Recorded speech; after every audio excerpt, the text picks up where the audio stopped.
What is up, YouTube? Dottz Gaming here, and today I'm bringing you guys a guide on gear sets and set bonuses in the Elder Scrolls Online, and I'm also going to talk about how you can craft set gear for yourself if you do not want to take the time to farm it. I get questions constantly about this and did plan on making a video at some point, but being that there's been an extremely high demand for this guide, I decided to put it out sooner rather than later. But to start the guide off, we're going to start at the most basic question: what is set gear? Set gear is gear pieces that give you additional bonuses for wearing more than one of the set.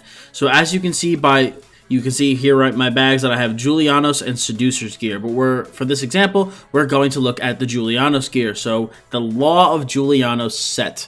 So as you can see here, you get extra bonuses as you wear more and more pieces of Julianos gear.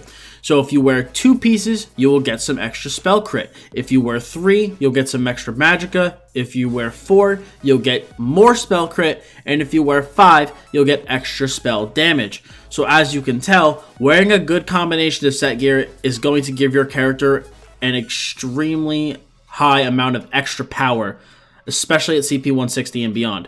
So choosing that set choosing a set that complements your build well really can be the difference, especially at endgame, between having a really strong build and then one that really isn't that strong at all. Now, the next question I get a lot is, what is the best way to acquire set gear, or how do I acquire set gear myself? There's actually a lot of ways to acquire set gear in the Elder Scrolls Online, and it actually falls into 7 overarching categories. The first one is overland sets. Overland sets drop from mobs in specific zones. So each zone usually will have about 3 sets associated with it, 1 for each armor type, aka light, medium, and heavy, and any mob in that zone has a chance to drop an item for any of those sets up until purple quality. Those sets are bind on equipped too, and can be sold and purchased from other players, to and from other players. Delve bosses in the zones have a chance to drop a piece, world bosses in the zone have a 100% chance to drop a piece, and public dungeon bosses can also drop some as well.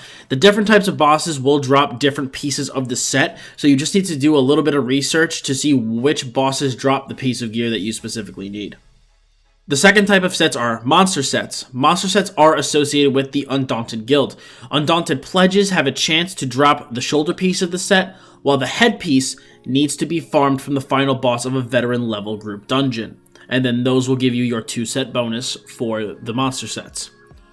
The third type is PvP sets. These sets are obtained, again the name gives it away, through PvP. This can either be from Cyrodiil or from Imperial City. The Cyrodiil sets are obtained through Rewards of the Worthy, that mail that you get when you're playing in Cyrodiil, or can be purchased by gear vendors that are in Cyrodiil.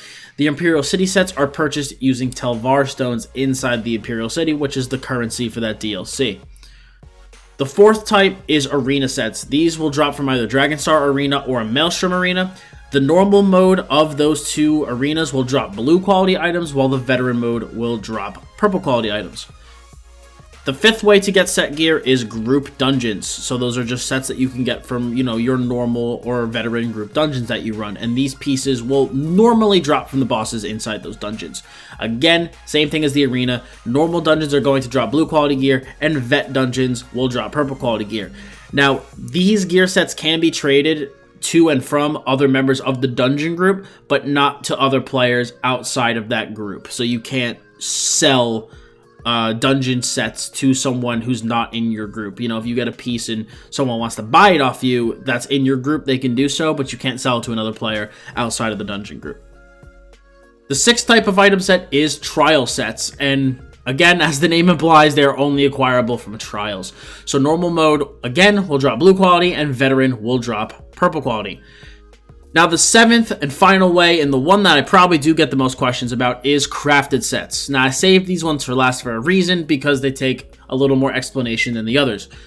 Crafted sets are set gear that are crafted by players, but must be crafted at a specific crafting station. So you need to go to a specific location and use the specific crafting tables there. You can't just make them in any plain old crafting table.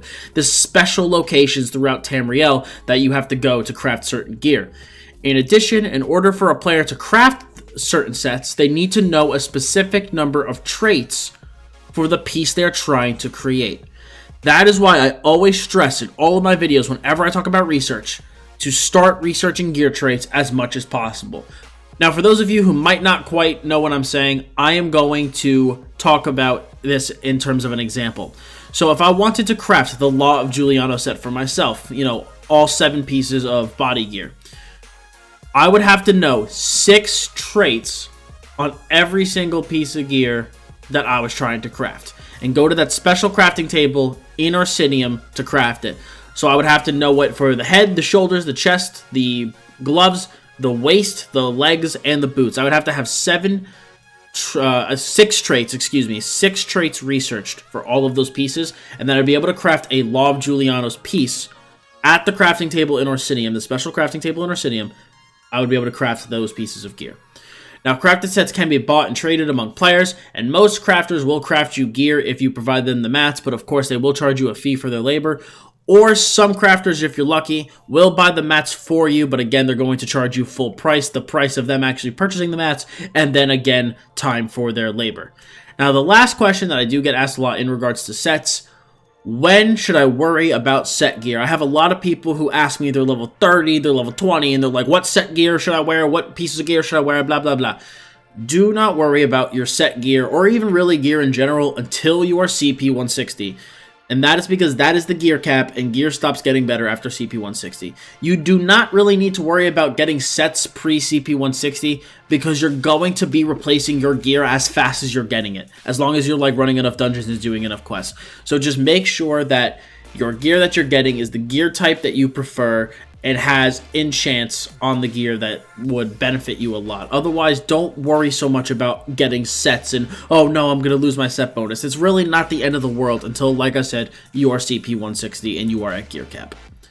But that is it for me today, guys. I hope this video helped you out and cleared up all of the confusion around sets. I have gotten a lot of questions about this, so hopefully this video will help a lot of people. And if you were one of those people that it helped, I would really appreciate if you gave the video a like, and as always, subscribe to Dottz Gaming for more beginner guides and relaxed streams. If you have any other questions about sets that I did not cover or anything that you need cleared up, please leave a comment below, and I will do my best to help you, and if I can't personally help you, I will direct you to another resource that will be able to assist you. So thanks again for watching, guys, and I will see you all in the next video.